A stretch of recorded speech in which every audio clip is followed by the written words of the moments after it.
तो अब supreme court ने आदेश दे दिया है कि सुशांत सिंह राजपूत सुसाइड केस की जांच सीबीआई ही करेगी। मुंबई पुलिस के लिए बड़ा झटका है। महाराष्ट्र सरकार भी इसका विरोध कर रही थी, लेकिन अब ऐसा लगता है सुशांत सिंह राजपूत के परिवार की हर एक डिमांड सुप्रीम कोर्ट ने मान ली है। ममता काले जुड़ गई है मेरे साथ, पॉलिटिकल एनालिस्ट हैं। ममता, आपका रिएक्शन? मानक जी, सबसे पहले बात मैं ये बोलना चाहती हूँ कि आज हिंदुस्तान के अंदर सत्य की असत्य पर विजय हुई है और रिया चक्रवर्ती को याद दिला देना चाहती हूँ कि उन्होंने जो एक बेचारगी वाला वीडियो बना के बोला था सत्यमेव जयते, तो आज रिया तुम्हारे शब्दों की पुष्टि हो गई, चरितार्थ हो गए, सत्यमेव जयते।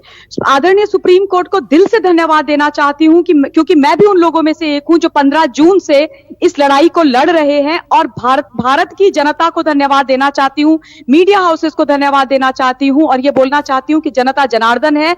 और जिस तरीके का व्यवहार मुंबई की पुलिस ने और महाराष्ट्र की सरकार ने दिखाया था और जिस तरीके का अन्याय वो कर रहे थे, जिस तरीके से कानून का हनन वो कर रहे थे, उन्होंने पटना के एसपी को क्वारंटीन नहीं किया था मेरे हिसाब से, बल्कि उन्होंने कानून को और संविधान को क्वारंटीन कर दिया था। मैं तहसीन जी को बीच बीच में बोलते हुए सुन रही थी, मैंने इनके साथ बहुत डिबेट्स करी है। मुझे बड़ा आश्चर्य हो रहा था कि मिस्टर पूनावाला कह रहे थे कि मुझे अभी भी मुंबई पुलिस पर भरोसा है। मुझे यकीन नहीं आता कि एक युवा जो है, एक युवा की मौत पर इस तरीके की बात कर रहा है, और वो मौत जिस पर अभी तक मुंबई की पुलिस ने 66 डेज हो गए हैं एफआईआर नहीं करी है। इंक्वेस्ट इंक्वायरी इतनी लंबी मैंने अपने जीवन में मानक जी कभी नहीं देखी है। इंक्वायरी के नाम पे आई वॉश किया जा रहा था, आज तक इस पर इन्वेस्टिगेशन नहीं हुआ, लेकिन आज जो है दूध का दूध और पानी का पानी आदरणीय सुप्रीम कोर्ट ने कर दिया। तहसीन तो चले गए, जैन साहब बोलेंगे कुछ?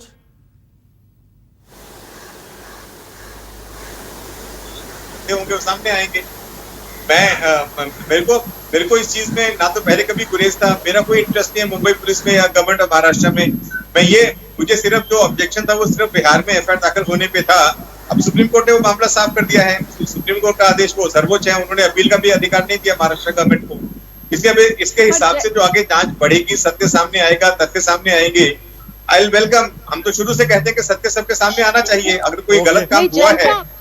जैन साहब, मैं एक चीज पूछना चाहती हूँ कि अगर सत्य सामने आने की ही बात थी तो फिर सीबीआई को देने देते ना, क्या परेशानी हो रखी थी? जब पूरा हिंदुस्तान जनता बोल रही थी, उनका परिवार बोल रहा था, तो फिर सीबीआई को मुंबई पुलिस या क्या कहते हैं देशमुख जी क्यों नहीं ये केस देने जा रहे थे? और दूसरी बात नहीं, पर मुझे आपकी बात से सत्ता होती तो मैं दे चुका होता कब का। तो फिर आप ये क्यों बोल रहे हैं, ये आप क्यों बोल रहे हैं कि पटना के पास पटना के अंदर उनके पिताजी एफआईआर नहीं कर सकते थे?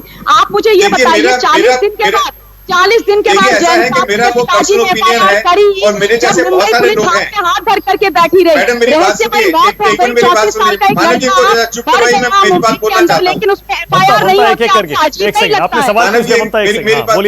मेरी बात सुनिए, मैंने बहुत सारे अधिकारियों के साथ में चर्चा की है, कुछ रिटायर्ड है, कुछ सर्विंग है। मेरा अकेले का मत नहीं है, हमारी पुलिस फ्रेटर्निटी में बहुत सारे अधिकारियों का, बहुत सारे क्या 99% लोगों का ये मत है कि एफआईआर जो है वो मुंबई में दाखिल होनी चाहिए थी। अगर पटना में दाखिल हुई तो वो मुंबई में ट्रांसफर होनी चाहिए थी। और ये मेरा अकेले का मत नहीं है। जैसा मैंने कहा कि एक कोर्ट का निर्णय दूसरी कोर्ट उल्टा कर देती है, अब इस केस में सुप्रीम कोर्ट ने निर्णय दे दिया है, मुझे उसके आगे कुछ कहना नहीं है। वहां के बहुत लर्नेड जजेस जो हैं वो सब चीजों का ख्याल करके उसके बाद में निर्णय देते हैं। ठीक है, अगर गवर्नमेंट ऑफ महाराष्ट्र इस पॉइंट पे अगर कभी शायद अपील में जाए कि राम कदम, बहुत सारे लोग हैं, अभी तहसीन भी यही कह रहे थे, बोले कि अभी भी मुझे सीबीआई से ज्यादा भरोसा मुंबई पुलिस पर है। यानी सीबीआई को लेकर अभी भी सवाल खड़े होंगे। सीबीआई क्योंकि केंद्र सरकार के अंदर आती है, बिहार सरकार आप जानते ही आप खुद चला रहे हैं, केंद्र में आप ही की सरकार है, तो आपने एक तरह से ऐसा ना हो कि आप बिहार सरकार, सुशांत का परिवार, बिहार पुलिस जिस डायरेक्शन में जांच को ले जाना चाह रहे हैं, सीबीआई भी उसी दिशा में जांच को ले जाएगी, ये आरोप है। देखिए कि गत 66 दिनों के अंतराल में कई सारे तर्क आए, कई सारे बिंदु आए, और मैं मानता हूं कि आज सर्वोच्च देश की अदालत ने उन सभी तर्कों को, बिंदुओं को विराम दिया है और अब इसकी जांच सीबीआई करेगी और बड़ी सक्षमता के साथ अच्छे से करेगी। जिस प्रकार से मैं पहले दिन से हम कहते आए हैं कि मुंबई की पुलिस पूरी तरह से सक्षम है, काबिल है, उन्हें महाराष्ट्र की सरकार ने काम करने नहीं दिया, उनके कामों में दखलंदाजी दी, उसके कारण आज ये नौबत आई है, वरना ये नौबत नहीं आती यदि उनको अच्छे ढंग से काम करने दिया होता।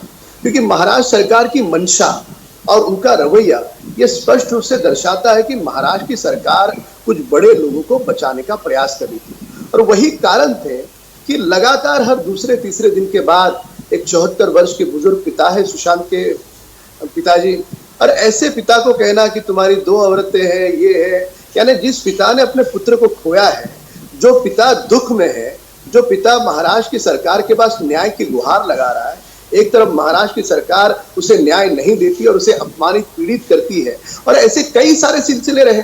आप चुप रहिए तो आपको न्याय मिलेगा, इस प्रकार की धमकी देना, फिर ट्वीट करना। देखो सुशांत तो मौत के बाद बहुत पब्लिसिटी मिल गई, मौत के बाद पब्लिसिटी इस प्रकार की। एक सेकंड। नमस्कार, मैं हूं मानक गुप्ता।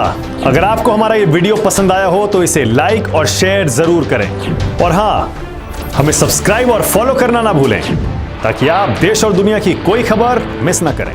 तो जुड़े रहिए हमारे साथ और देखते रहिए News 24।